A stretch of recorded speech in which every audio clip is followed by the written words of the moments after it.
விஜய்க்கு பாரதிய ஜனதா கட்சி சாயம் பூச பார்க்கும் அநேக கட்சிகள்.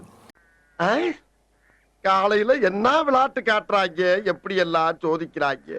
தமிழக வெற்றி கழகத்தின் ஓராண்டு நிறைவு விழா கொண்டாட்டத்தை தன்னுடைய பலத்தை நிரூபிக்க பயன்படுத்த போகிற விஜய், ஜனநாயகன் திரைப்படம் அரசியல் சார்ந்ததா மக்கள் சார்ந்ததா? டீட்டெயிலாக பார்க்கலாம். தமிழக வெற்றி கழகத்தோட நிறைவு விழா வர்ற பிப்ரவரி 2ஆம் தேதி நடைபெற இருக்கு. அதையொட்டி ஒட்டுமொத்த தமிழக வெற்றி கழக நிர்வாகிகளுக்கும் விஜய் ஒரு தகவல் அனுப்பியிருக்கார். அதாவது இந்த வெற்றி கொண்டாட்டத்தை மிகவும் பிரம்மாண்டமாக கொண்டாடணும். பிரம்மாண்டம்னா மக்களுக்கு உதவி செய்கிறதுல காட்டுறது, புத்தகங்கள் வாங்கி கொடுக்கறதுலேருந்து ஏழைகளுக்கு ஏற்ற பல நல்ல உதவிகளை செய்கிறதுலேருந்துன்னு ஒட்டுமொத்தமாக தாவேக்காவோட கொள்கையை பரப்புகிற விதமாகவும், அதே நேரத்தில் மக்கள் மனசெல்லாம் தாவேக்கா போய் பதிகிற மாதிரியும் பல நல்ல நடவடிக்கைகளை நீங்கள் எடுக்கணும் அப்படின்னு சொல்லிட்டு விஜய் வேண்டுகோளாகவும் வச்சுருக்காரு, ஆர்டராகவும் சொல்லியிருக்காரு. அதனால் மும்முரமாக பம்பர மாதிரி சுற்றி அதுக்கான வேலையெல்லாம் பல நிர்வாகிகள் செஞ்சிட்ருக்காங்க. அதே நேரத்தில் தாவேக்காவோட மாவட்ட செயலாளர்களை நியமிக்கிறது தொடர்ந்துக்கிட்டே இருக்குது. கிட்டத்தட்ட அது நிறைவு கட்டத்தையே ஒட்டியிருக்கு. அதே நேரத்தில் பூத் கமிட்டியில் இருப்பாங்க இல்லைங்களா, அவங்கள கூட நியமிக்கிறதுலேருந்து விஜய் பயங்கரமாக செயல்பட்டுருக்காரு.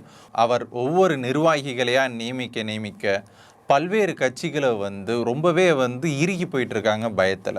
இப்போ இது ஒரு புறம் இருக்க, அதுக்கப்புறமா இன்னொரு சர்ச்சையாக மாறின விஷயம் என்ன அப்படின்னா, ஜனநாயகனோட போஸ்டர். அந்த ஜனநாயகனில் அவர் அந்த ரைடுக்கு அப்புறமா இருந்த ஒரு பிக்சரை தான் இந்த போஸ்டருக்கு ரெடி பண்ணியிருக்காங்க. அடுத்ததாக இன்னொரு போஸ்டர் நான் ஆணையிட்டால் எம்ஜிஆர் மாதிரி விஜய். ஏன் அப்படின்னா விஜயோட முன்னோடி எம்ஜிஆர்ன்னு தான் அவர் பல இடங்களில் சொல்லியிருக்காரு. அவர் மாதிரி தான் நான் மாறணும் அப்படின்னு அவர் ஆசைப்படுறார். அதனால் அந்த போஸ்டர். இப்போ இதெல்லாம் ஒரு புறம் இருக்கட்டுங்க, இதெல்லாம் பாசிட்டிவ், இதில் ஒன்றும் பெரிய பிரச்சனை கிடையாது. இப்போ இதில் என்ன சர்ச்சை அப்படின்னா, ஜனநாயகன் ஏன் சொன்னார்? மக்கள் நாயகன் தானே சொல்லியிருக்கணும்.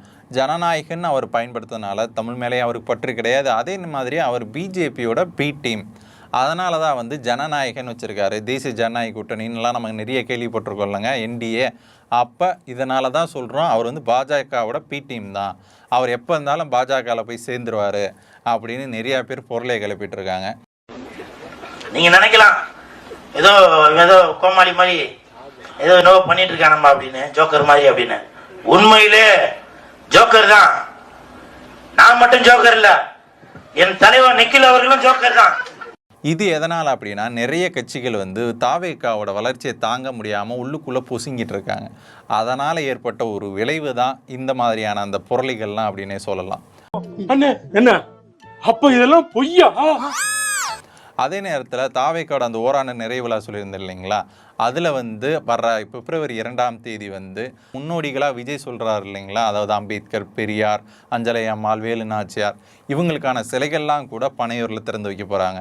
அதனால் பிப்ரவரி 2ஆம் தேதி நம்மளுக்கு எல்லாத்துக்கும் தெரிஞ்சிடும் விஜய் எவ்வளோ ஒரு பலமானவர், அவர் எவ்வளோ திடமானவர், அவருக்கு மக்கள் ஆதரவு எப்படி இருக்குது. ஏன்னா இப்போ முன்னாடி வரைக்குமே விஜய் ஏதாவது ஒரு இடத்துக்கு போவார், அங்கே எல்லாரும் திரளுவாங்க. ஆனால் இப்போ தான் ஒரு கட்சியாக அவங்க ரொம்ப பிரமிப்பாக அந்தந்த இடங்களில் போய் எப்படி ஒர்க் பண்ணுறாங்க அப்படின்னு தெரியும்.